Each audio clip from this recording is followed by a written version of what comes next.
In this video, I'll show you how to change the region for a voice channel on your Discord server.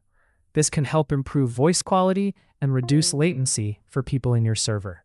So let's get started.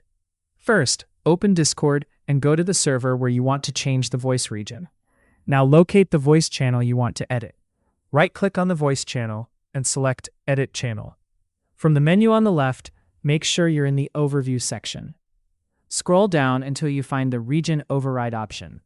By default, this is set to Automatic.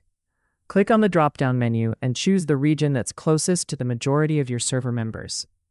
For example, if most of your members are in Europe, choose a European region.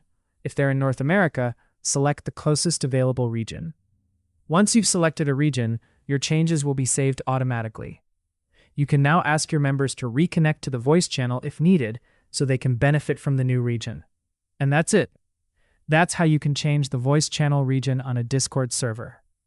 If this video helped you, please leave a like and subscribe to the channel for more Discord tips and tutorials.